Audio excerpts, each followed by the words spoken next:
You come home. He's at the door before you turn the handle. You sit down. He's there. You get up for water. He follows. You go to bed. He finds a spot near you. Every single day, without fail, without complaint. Your dog has been trying to tell you something for years, and you've probably misunderstood some of the most important messages. Today on International Dog Day, we're going to translate 7 of them. And number 7 isn't about food or walks or training. Stay for it. If your dog could ask you for one thing today, it might be this: I need my brain to work. You take him on a walk. 45 minutes, good pace. You come home expecting a calm dog. He chews the corner of the couch, and you think he needs more exercise. Most owners reach for the leash when their dog misbehaves. Longer walk, more running, tire him out, and the behavior comes back anyway. Because the problem was never physical energy, it was mental energy. Your dog's brain was built to solve problems, to track scent trails through layers of information, to make decisions, to figure things out. When that brain has nothing to do, it finds something to do. Usually something you don't like. The APA's 2025 review of dog cognition found that mental stimulation and positive problem solving are as critical to behavioral health as physical activity. A puzzle feeder, a sniff walk where he chooses the direction, a new command, a box with a treat inside. Mental work doesn't replace walks. But a dog who uses his brain is different from a dog who only uses his legs. He isn't being destructive. He's bored in the deepest possible way, the way that comes from a brain that was built for more than lying on the floor waiting for the next meal. Give him 10 minutes of mental work today. Watch what happens to the rest of his day. But here's where this gets uncomfortable, because the second thing your dog wishes you knew is about a moment you've probably misread hundreds of times. You come home, something is wrong, you can feel it before you see it, and then you see it, the mess, the chewed object, whatever it is, and your dog's head drops, tail tucks, eyes go sideways and down. You think he knows what he did. That look has a name in most households. The guilt look, the sorry face, the confession. Researcher Alexandra Horowitz at Barnard College ran the study that changed this conversation permanently. She told owners their dogs had eaten a forbidden treat, whether the dogs actually had or not. The guilty look appeared just as strongly in dogs who had done nothing wrong, because the look isn't guilt. It's appeasement. Your dog sees your body language, the tension in your posture, the shift in your tone, and responds to that, not to what he did. He doesn't have the ability to connect your reaction to something that happened 2 hours earlier. That window is gone. What he knows in that moment is this: you are upset. He needs to make that stop. So he makes himself small. He's not confessing. He's trying to make you calm. And when you respond to that look with anger, you don't teach him not to repeat the behavior. You teach him that your arrivals are sometimes dangerous. That's the lesson that stays. If you didn't see it happen, let it go. Manage the environment so it can't happen again, and arrive home the way you want him to feel. And that brings us to something even more surprising. You're anxious about something at work. You haven't said a word about it. Your dog presses against your leg, or he paces, or he can't settle. You think he's being needy. We assume dogs respond to what we say and do. We don't realize they're also responding to what we are. Research shows that dogs use human emotional information when deciding whether a situation feels safe. They read your posture, your breathing rhythm, the shift in your energy when something is wrong. A 2025 study found that humans consistently struggle to accurately read dogs' emotional signals, but dogs are doing the opposite. They are reading ours constantly and using what they find to orient their own behavior. Your emotional state can become part of the information your dog uses to decide how safe the world is right now. You don't just speak to your dog with words. Your body often speaks first. The dog who can't settle when you're anxious isn't poorly trained. He's being honest about what he's picking up. When he seems off and you can't figure out why, check yourself first. Sometimes the most effective thing you can do for your dog's behavior is slow your own breathing. Now, here's one that most owners don't think about until it's already causing problems. You change your schedule, new job, house guests, a week of disruption. Your dog tears something, barks more than usual, can't settle. You think, he's acting out. We interpret disrupted behavior as defiance, as if he's punishing us for changing the routine. A 2026 review published in Animals found that predictable routines function as emotional scaffolding for dogs. The time you wake up, the order of the morning, the walk at the same hour, the return at the expected time. These aren't habits to your dog. They're predictions, and predictions are safety. When routines fracture, when everything shifts at once, your dog doesn't think, "This is interesting." He thinks, "Something is wrong and I don't know what it is."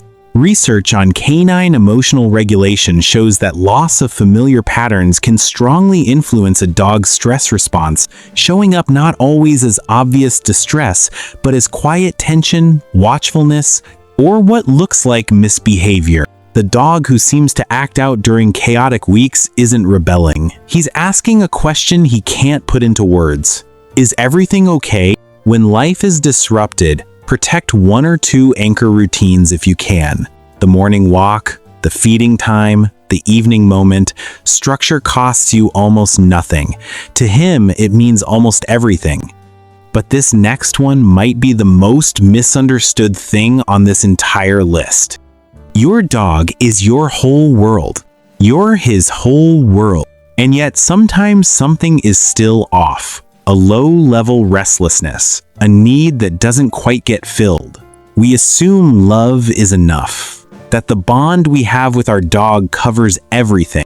A 2026 review in Animals found that dogs evolved as social animals. Their nervous systems developed in the context of other dogs, reading canine body language, playing by canine rules, buffering stress through canine contact.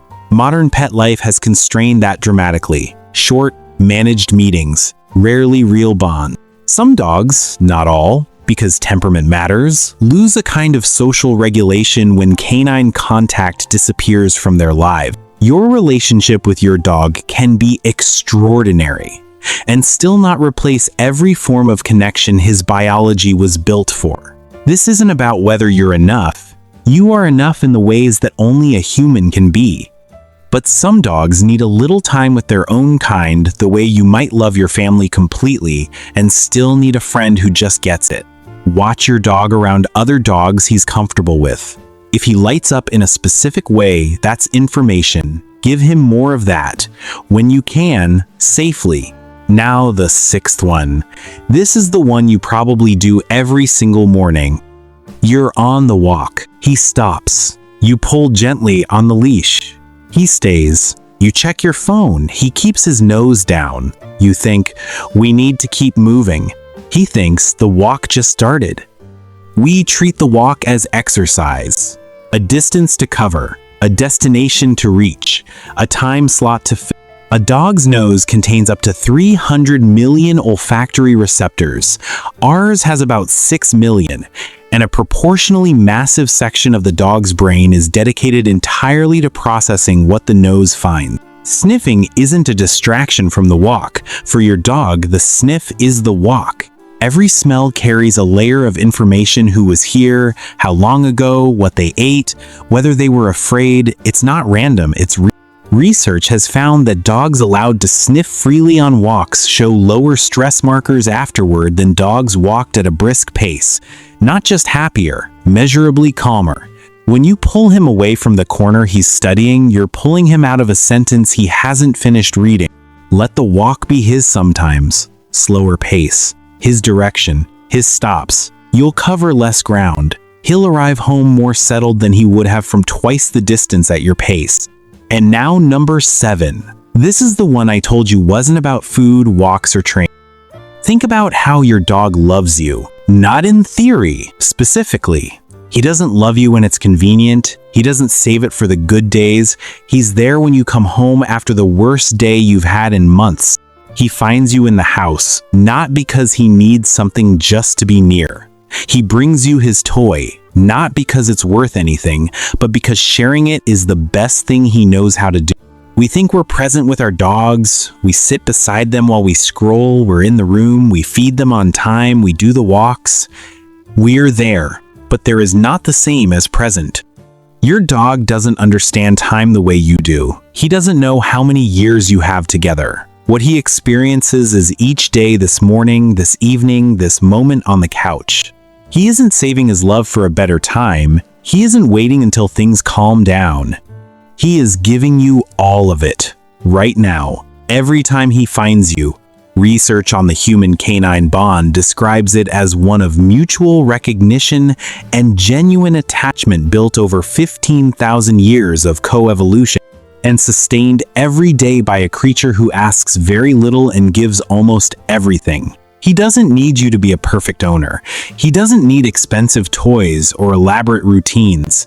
He needs you to notice, not while doing something else, just him. For a few minutes, the way he notices you every time, without fail, without condition. Put the phone down for 10 minutes today. Sit on the floor. Let him come to you. Don't initiate. Don't direct. Don't train. Just be in the room with him the way he is always in the room with you. He has spent his life making room for you. Maybe today you can make a little room for him. He was never asking for a perfect life. He was asking for a life he could understand. A brain he could use, a world he could sniff, a routine he could trust, a human whose emotions felt safe, a little freedom to stop and read the corner. And your presence, real presence, while he's still here to feel it? That's what your dog wishes you knew. Not one of those things requires money. Not one of them requires training.